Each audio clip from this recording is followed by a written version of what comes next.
Welcome to 2 Cents with Jay Richardson. This is my 2 cents on all things sports, all things that I feel like talking about, and you're gonna hear what's on my mind about a few things. Now, it's been a week since we last, chatted, and it's been a crazy week in NBA free agency. Let's just kind of dive right into it. This has been the big thing: NBA free agency and what's been going on, how the dominoes are going to fall, and how the landscape of the league, the association as they call it, will officially be changed for at least the next 3 to 4 years.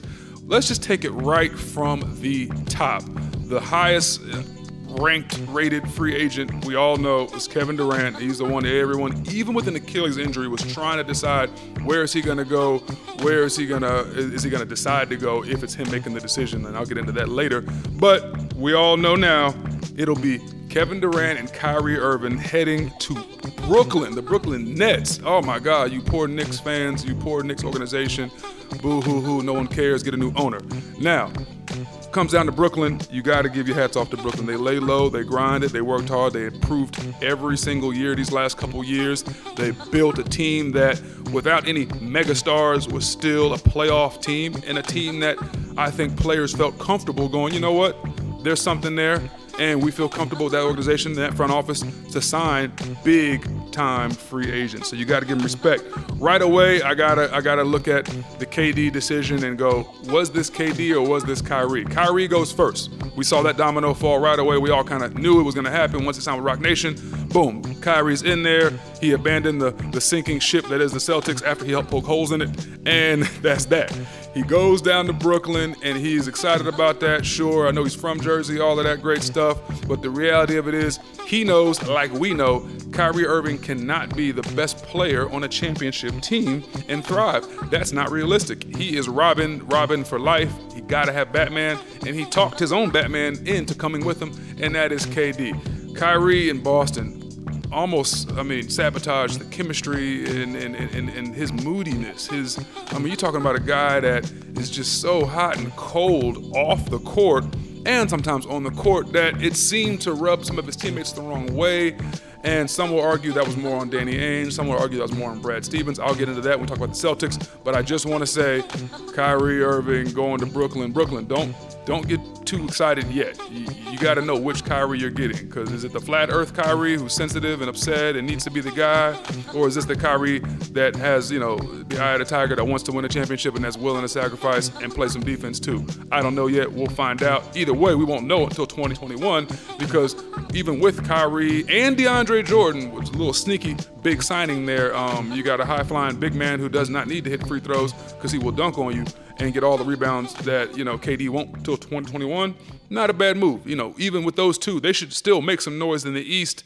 But the big story is, what does Boston do now that Kyrie is gone? They lose Al Horford, which was a huge loss. Al Horford was the rock of that team. He was the anchor on defense. He was the guy that surprisingly hit the big shot when you needed it. It was Horford right there. He was rotating fantastic on defense. He was the one that's calling out and setting the defense. He's somebody that, obviously rebounding and defending against the other team's big. He's just an invaluable piece, and to lose him and Baines, by the way, his backup, is very interesting, because you wonder, where is Boston going to go from here? You got Jaylen Brown. Yeah, you got Jason Tatum. Maybe they finally have a chance to emerge and develop now that Kyrie's out the door. But you still got Gordon Hayward. Will Gordon Hayward finally come back and be the real Gordon Hayward? And now we get to see what this guy can actually do when he's healthy. I know it was going to be a full year anyway before he was healthy. Well, now he's back. Cool. They got to show up big time now that they've lost some major pieces. However, they have added a major piece that does not get the credit he deserves in this league, and that's Kemba Walker. You're talking about, cardiac Kemba from UConn, who will, if the game's on the line, will cross you over, leave your ankles on the left side, and leave the rest of your ego on the right side, and still knock down the shot. He's a special talent. He's explosive. Yes, he's small. Will he be a defensive liability?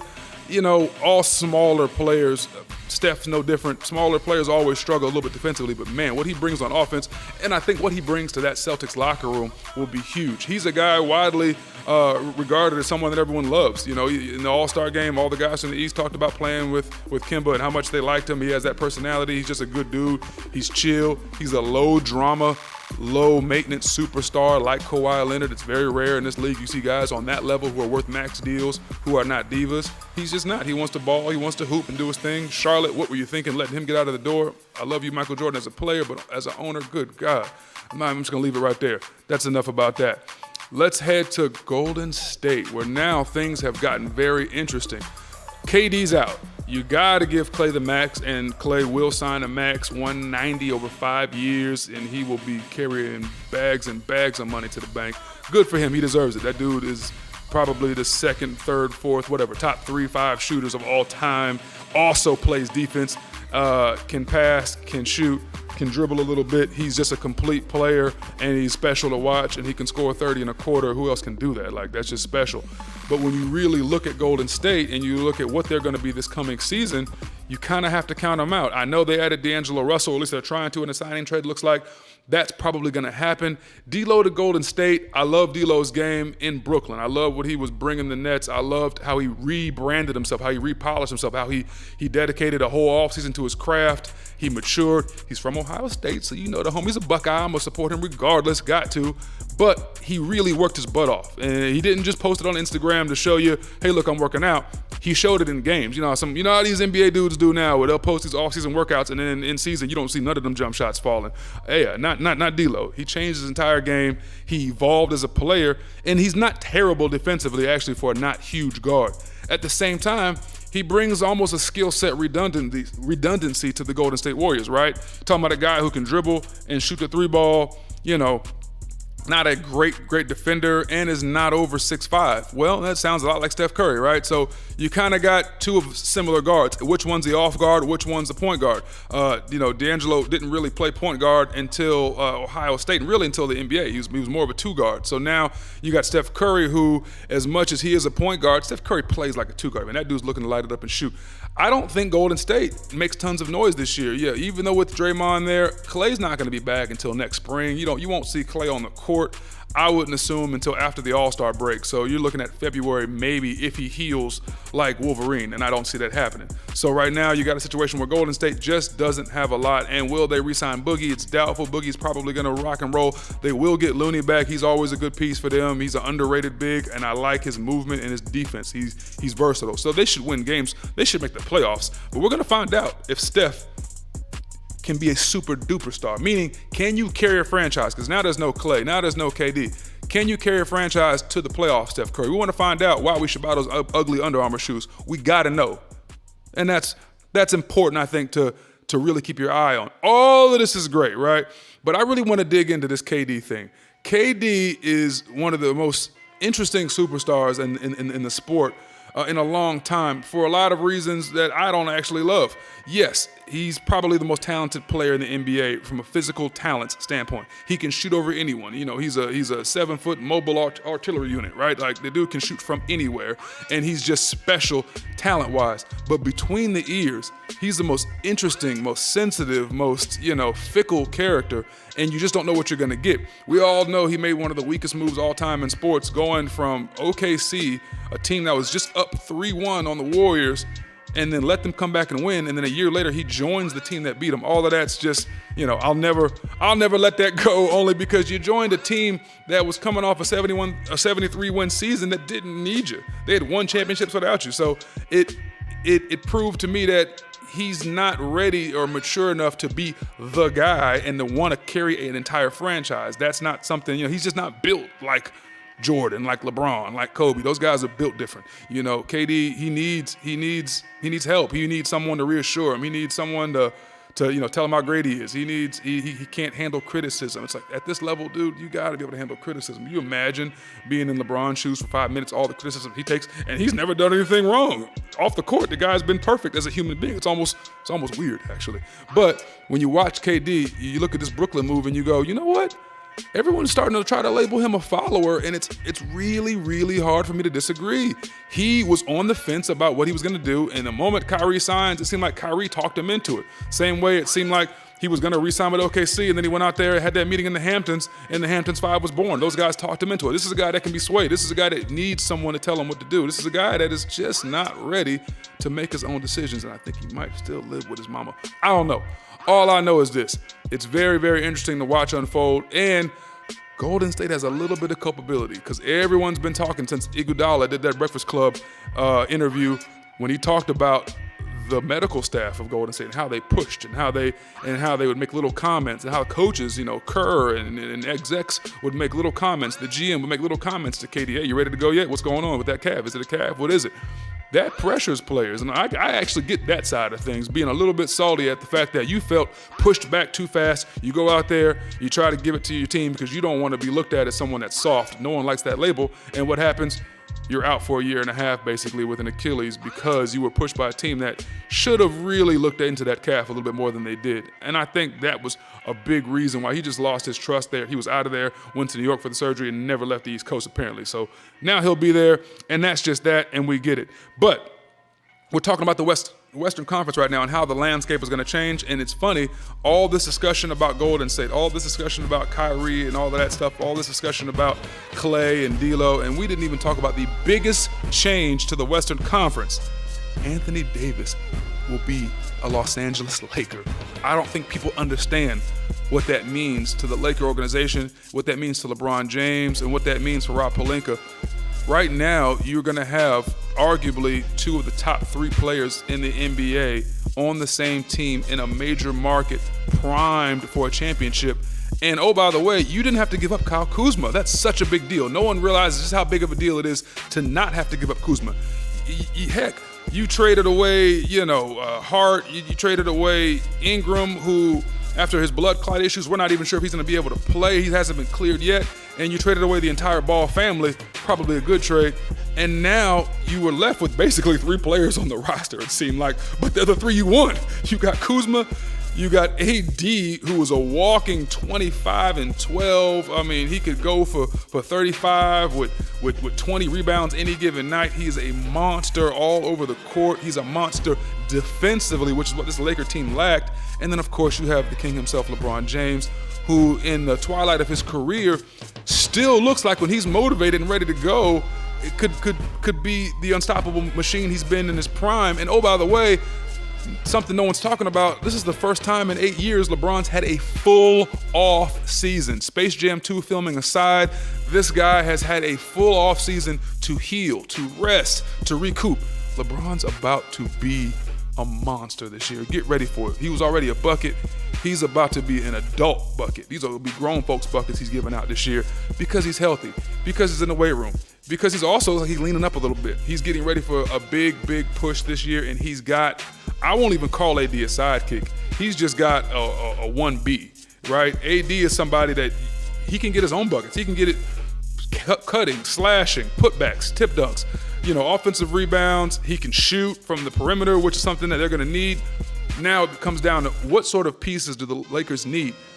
AD was nice enough to go ahead and waive, one of those clauses so that they can add $4 million to the cap. That was huge. Why? It takes you from $28 million to $32 million, and now you have one more max slot, and that brings us to what we're all waiting for right now. Kawhi Leonard. What will he do? I didn't think it was realistic. I'm like, Kawhi's not really entertaining the Lakers. He doesn't want to play with LeBron. He wants to go to the Clippers, or he might just head back to Toronto, be the king of the North with Masai Ujiri, who definitely came back to Toronto. And I thought that was an indicator that he knew something we didn't. I thought if Masai Ujiri, GM, comes back to the Raptors and doesn't take all that money, down there with the Wizards, that he probably knows Kawhi's coming back. Turns out that's not the case. No one knows what Kawhi's going to do because Kawhi's circle is tighter than, I can't even think of a good tight metaphor right now, but it's tight. It's super tight. No one knows. I don't even know if Kawhi knows. I don't know if his closest friend knows. I don't even know if Kawhi has closest friends. I think it's just him on his couch right now, flipping a coin on where he's going to go. And I think it's crazy because the entire NBA kind of teeters in the balance. If he goes to the Clippers, yes, Clippers are instantly a title contender. They've been building a fantastic franchise over the last 3 or 4 years. Doc Rivers would be thrilled about that, and they've become instant powers, right? If he goes back to Toronto, then Toronto, still keeps some good pieces, and Danny Green's going to go where he goes. So if he goes back to Toronto, Danny resigns with Toronto. He's already said that pretty much himself. And now Toronto, is the team to beat in the East, at least, maybe in the whole NBA. But if for some reason Kawhi Leonard goes to the Los Angeles Lakers, do you guys realize that changes everything. This is not just Golden State Part 2 where KD signed. I think it's different only because this team is not a championship franchise right now, and they'll have a rebuilding year, and they'll have a year of trying to figure it out, kind of like when the Heatles got together back in 2010, and LeBron and those guys had to kind of figure it out that first year. But you got champions on that team. LeBron champion, Kawhi champion in their own right, in their own franchises, to come together with AD, who will be hungrier than ever to make himself a champion. It doesn't matter who you add. You could add me to that team behind those four and Kyle Kuzma. Oh, it's over with. And I'll get buckets too, because no one's going to guard me. It'll be beautiful. I was getting buckets this morning, sidebar. Whatever. The point is, if Kawhi does this, people are going to be upset. They're going to say it was just like KD's move, and I get it. That's what all. It makes sense to say that, but when you really look at it, I think Kawhi Leonard is from SoCal. As much as people say it makes no sense to leave Toronto, I don't know that he ever wanted to be in Toronto. That was never his decision. He got traded there. This is his first time being able to choose where he wants to go and what's left to prove in Toronto. You came there 1 year and you did it bigger than anyone could have ever done it in just inside of 8 months, and you win a title? That's unheard of. I don't know that you can't top that when you go back, right? Like it's it. You did it, man. I think he goes back to California, and I think that for another reason, kind of an important reason, because Kawhi in the last 10 months bought a home in Santa Fe, California for $13 million. You do not spend $13 million to not live in that home as much as you possibly can, which tells me he is going to be in California. Some would say, oh, well, he can stay in Toronto. He won't have to pay the taxes, and, all pro athletes who live in Canada get this tax break. Yeah, but his residence is officially in California. He's a California resident. He's paying those Cali taxes. He's going to live in that Cali house, which means he's going to be in SoCal. I, being a LeBron fan, just kind of hope it's the Lakers, because wouldn't that just turn the whole NBA on its head? Like, wouldn't that just make things insane, as if they weren't crazy enough? Plenty of other decisions to happen in free agency. We'll find out this week what he's going to do. And then, to me, it just means that if they get Kawhi, they automatically inherit Danny Green, because that's just how it works with those two. And now you're talking about a Lakers team that over the next 3 years should win easily 2 titles in 3. Just my call on that. Last but not least, quick side note, shout out to Megan Rapinoe, absolutely dominating the Women's World Cup right now. Overseas, they're kicking butt.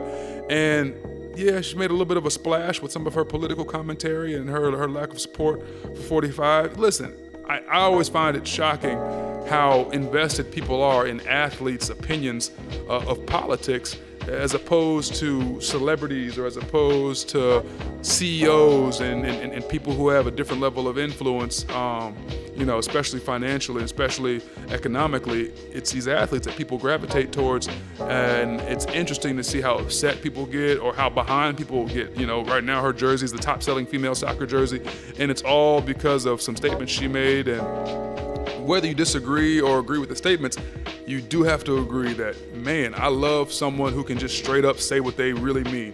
If that's how you feel, just say it. I got tons of respect for the Golden State Warriors when they said, look, man, we're not going to the White House because we don't we don't agree with the guy that's in there. You know what?